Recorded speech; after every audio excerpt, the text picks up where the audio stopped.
ഇവിടെ കാടിന്റെ നടുവിൽ ഒരു വീടുണ്ട്. ആ വീട്ടിൽ ഒരു വയസ്സായ ലേഡി മകന്റെ കൂടെയാണ് താമസിക്കുന്നത്. ആ ലേഡി ചില സമയങ്ങളിൽ 1000 കുട്ടികൾ തൊട്ടിലിൽ കിടക്കുന്നതായി കാണുന്നുണ്ട്. അതായത് ചെറിയൊരു ഭ്രാന്ത്. അവരുടെ പ്രധാന ഹോബി റൂമിലുള്ള ചുവരിൽ എഴുതിക്കൊണ്ടിരിക്കുക എന്നതാണ്. ഒരു ദിവസം മകനെ വിളിച്ചിട്ട് 20 വർഷത്തിനു മുമ്പ് ഞാൻ ആശുപത്രിയിൽ നേഴ്സായി ജോലി ചെയ്യുമ്പോൾ അവിടെ ജനിക്കുന്ന കുട്ടികളെ സ്വന്തം പാരന്റ്സിന്റെ അടുത്ത് നിന്ന് മാറ്റി വേറൊരു പാരന്റ്സിന്റെ അടുത്ത് കൊണ്ടുപോയി വെക്കും. ആൺകുട്ടി ജനിക്കുന്നവർക്ക് പെൺകുട്ടിയെയും പല മതങ്ങളിലും ജനിക്കുന്ന കുട്ടികളെ പരസ്പരം വെച്ച് മാറും. അത് എനിക്കൊരു പ്രത്യേക സന്തോഷം തന്നിരുന്നു. ഞാൻ ഏതൊക്കെ കുട്ടികളെ മാറ്റിവെച്ചു എന്നതൊക്കെ കുട്ടിയുടെ പേരും അഡ്രസ്സും എന്റെ റൂമിൽ ചുവരിൽ എഴുതി വെച്ചിട്ടുണ്ടെന്ന് പറഞ്ഞു. അതുകൂടാതെ നീ എന്റെ സ്വന്തം മകനുമല്ല, നിന്നെ ഇതുപോലെ മാറ്റിയെടുത്തതാണെന്ന് പറഞ്ഞു. അവൻ ആ റൂമിലേക്ക് ഓടിപ്പോയി നോക്കി.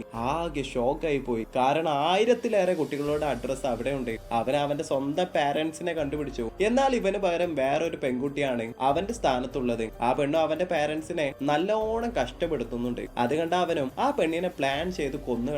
പണ്ട് സലീം കുമാർ കോബ്ര സിനിമയിൽ പറഞ്ഞതുപോലെ കോടീശ്വരന്റെ മകനായി ജനിക്കേണ്ടവൻ ഒരു നേരത്തെ അന്നം പോലും ഇല്ലാതെ കഷ്ടപ്പെടുന്നുണ്ട്. അത് മാത്രമല്ലാതെ ആ 1000 പേരിൽ ജീവിക്കാൻ കൂടെ അർഹതയില്ലാത്ത ആരൊക്കെ ഉണ്ടോ എന്ന് കണ്ടുപിടിച്ച് ഓരോരുത്തരെയും അവൻ കൊല്ലാൻ തുടങ്ങി.